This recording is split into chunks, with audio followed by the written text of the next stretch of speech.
Take two people of equal intelligence and upbringing. One of them starts a business, works hard, and becomes wealthy, has a great life, and lives the dream. The other works for a major corporation, makes a good living, but hates his job, feels pushed around, is angry at life, and disappointed that they never really did the things they wanted to do. What's the difference between these two individuals? One of them has something, the other doesn't. Doesn't matter what you do for a living, whether you start a business, work in a profession, or for a company, or that you're a working person in a trade. What matters is how you feel about what you do, what your life is about, that you thrive and have meaning and purpose. Having money in the bank and creating something of value is great, but what matters most at the end of your life is, were you happy? Did you lead a fulfilled life where you became your full potential? The difference between success and failure isn't what you start out with, it's what you end up with in the journey of the quest. We're going to get into all of that and what that means in just a minute. Right now, the question is, all things being equal, what separates the highly successful person from the mediocre? Well, I'll just cut to the chase and give you the answer. It's their inner mind, their subconscious autopilot that steers their life toward failure or success. How we see ourselves, our inner programming, has everything to do with the external reality that we experience. And if you see yourself with a winning self-image and you feel that energy welling up within you, you operate with a superior edge in life. I'm talking about a confidence that comes with a sense of mission and purpose, and that gives you a magnetic personality. This is one of the keys to success.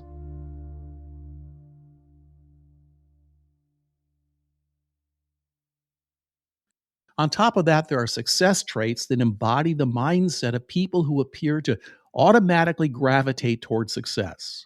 You know, because you've seen them. That self-made person that achieves greatness in both success and wealth in whatever undertaking they take on. What are those success traits? What is it about their mind and how they're wired that allows them to achieve greatness and wealth and success no matter what they're undertaking? Well, let's drill down on what makes a self-made successful person and what you may be missing. You've heard the idea that success leaves clues, breadcrumbs you can follow. This has been studied by people like Napoleon Hill, who wrote Think and Grow Rich, and many others. Many books have been written on the topic because people are interested in this. What do these breadcrumbs say about these highly effective and successful people? Do they share common traits and a philosophy for living that can be emulated? Well, the answer is a resounding yes. But I should tell you, everyone is different. Different in the way they think and operate their lives, different in their creative approach to solving problems, different in the way they achieve their goals. This is good. And it's this diversity and innovation that leads them to becoming disruptors and innovators in their chosen field. And they stand out from the rest to achieve something incredible. But there are common traits that they all share. And that's the point of the Millionaire's Mind system, to know what those are and be able to rewire your inner mind to embrace them. So when we look at these people, and I've studied them as well as become one of them, I noticed 21 traits they all possess, despite the fact they're all very different people with different backgrounds, motivations, and success stories. I'm going to list those 21 traits for you now, and we'll dissect and discuss them and zero in on the ones you must have to become a success. Now, some people are weaker or stronger in some of these, and a lot of people who start out broke without any resources or even have a great toolbox of success traits still manage to acquire them as they build their life. How? How is that possible? They transform themselves by learning and growing. It starts first with a realization of what they lack and a desire to change. Then, like how any successful thing works, it builds on itself. It keeps growing and growing, becomes self-reinforcing, and future endeavors get bigger and more successful. A journey of 1,000 miles begins with a single step. So let's take that first step now with a personal inventory. Let's relook at those success traits, and I want you to grade yourself on each one of them. Create a scoring system. Just take a blank sheet of paper, and as they flash on the screen, I want you to write down a number from 1 to 5 for each trait, 5 being the highest and 1 being the lowest, for how you think you rank on each of these. So let's begin. Here are the 21 success traits of a self-made millionaire. Dream big dreams. Develop a clear sense of direction. See yourself as self-employed. Do what you love. Commit to excellence. Work longer and harder. Dedicate yourself to lifelong learning. Pay yourself first. Learn every detail of the business. Dedicate yourself to serving others. Be absolutely honest with yourself and others. Set priorities and concentrate single-mindedly. Develop a reputation for speed and dependability. Be prepared to climb from peak to peak. Practice self-discipline in all things. Unlock your innate creativity. Be around the right people. Take excellent care of your physical health. Be decisive and action-oriented. Never see failure as failure. And be persistent. You deserve success. Go for it.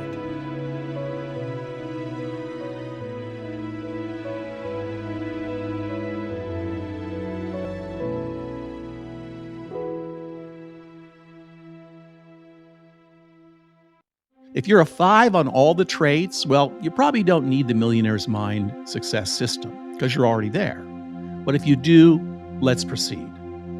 Of these success traits, there are 5 key aspects I want to point out and spend some time with each that are the core to getting your success machine rolling. They are as follows. 1, a winning self-image.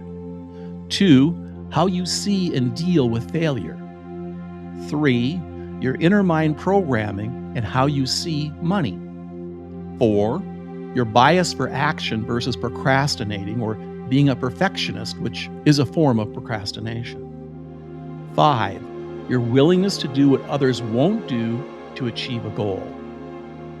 Those are the golden 5, as I call them. If you have a self-realization about just these 5 areas and work on them every day, the rest will fall into place. This is my guarantee. Now, is any of this easy to do? No, it's not. But it's the entire ball game. So if you scored low on any of these areas when you did your 21 success traits inventory, this is where we need to put in the work. And it's not an instant thing. In Module 3, we're going to be doing an exercise in mind scripting to rewire your inner mind programming. And most of it will deal with these 5 aspects. If you score high on all 5, the rest is going to fall into place. You'll get the resources you need, the creative people, the connections, the capital. Whatever it is you don't have, you're going to get it. Okay, we've done our personal inventory. We understand the objective of installing a millionaire's mind into our subconscious autopilot, and we're able to address the 5 golden traits. There's one last thing we need to talk about before we jump into Module 2, which involves creating a plan and putting it in writing. And that is fear. Fear is the mind killer, the little death, as Frank Herbert so aptly put it in his epic novel and movie Dune. And indeed it is. So this is something that you have to deal with daily. Everyone does. especially if you're sailing your boat into uncharted waters. Fear of the unknown is always our greatest fear. Let me tell you a quick story about fear. Perhaps you've heard it. It's called the Black Door, and it goes something like this. There once was a criminal who was sent to prison for committing a crime.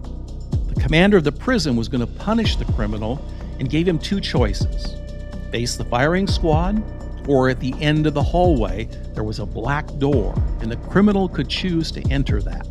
The big, black, scary door, and accept whatever was behind it. This was a no-brainer for the criminal. He chose the firing squad. As he was being led out to his death, the criminal asked the prison commander, "I'm curious, what's behind the black door?" "Funny you ask," said the commander. "Everyone picks the firing squad and then asks what's behind the door." "So what's there?" asked the criminal. "Freedom," answered the commander as he put the blindfold on the criminal and ordered his men to fire. The moral of the story is the safest option, or the one we think is the safest option, isn't always the best choice. Fear of the unknown takes over our rational thinking. We look at our future, evaluate our choices, and our minds come up with images and ideas that are usually not positive because we rely on our prior experiences. And when facing death by a firing squad, surely the black door must be worse. The point is, we tend to choose things which are safest based on what is known. The millionaire's mind doesn't think this way.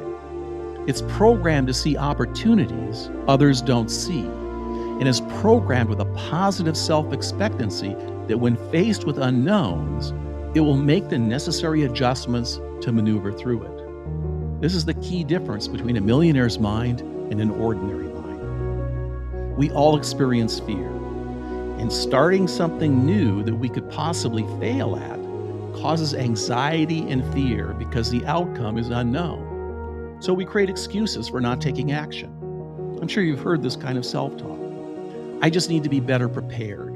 I need to look better and lose weight. I need to, blah, blah, blah, blah, blah, before I can begin, and so on. Procrastination or tangential behavior is very common.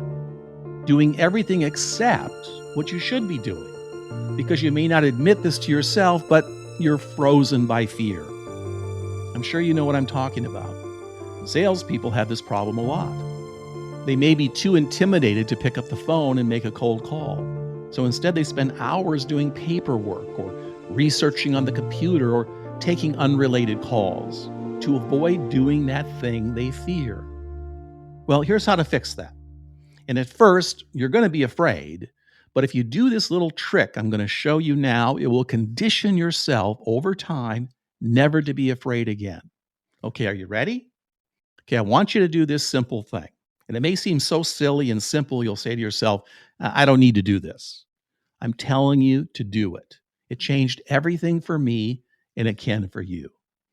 If you have a desk at home, maybe you use a laptop computer daily when you get up and start your day, or if it's your smartphone, whatever it is, let's call that device your personal desktop. It's what you use to interact with the world. Now, here's what I want you to do every night before you go to bed. Write down the 3 most important things you have to do tomorrow. It can be on a Post-it note if you like. I happen to use an 8.5 by 11 sheet of paper, and I fold it in half and put the folded part over my laptop screen so it's staring at me. I can't start my day until I see it. Every morning, then, I see those 3 things written there right in front of me. And here's the rule of this trick. You must do those 3 things first before you go online and check the news, your social media pages, etc. Our minds are so distracted these days. It's very easy to eat up 2 or 3 hours in the morning getting caught up in answering emails and posts, and by then it's already noon before you really start your day. Okay, so you knock off those 3 things, and your reward is you get to surf your social media account or answer email or do what's on your B list of things and projects. If you just do this one simple tip, it will not only revolutionize your time management issues, but it will address the big boogeyman we're talking about, fear. This way, you don't have a mental excuse to procrastinate, like answering emails or researching online, which is the greatest excuse there is today. One last thing about fear before I move on. Just because you're staring at those three maybe scary things to do on your list, how does that bust your fear or indecision, which is fear's cousin? Like I said earlier, it's about conditioning your mind to do the things that scare you or that you feel inadequate or unprepared to do, but you do them anyway. Small steps at first. But once you start this process, you'll quickly realize there was never anything to fear anyway. So the conditioning process begins, and you tackle tougher and more different and difficult fear based things until you wonder what you were ever anxious about to begin with. Listen, you'll never be fully prepared in the way you want to be. You have to let go of that and just go for it. You actually know more about your subject than you realize. So just stay in motion. Even flubbing a few times out of the gate is better than wasting time thinking about it. Remember our 5 key aspects of all successful people? One of the most important key traits is a bias for action. And it simply means to take action.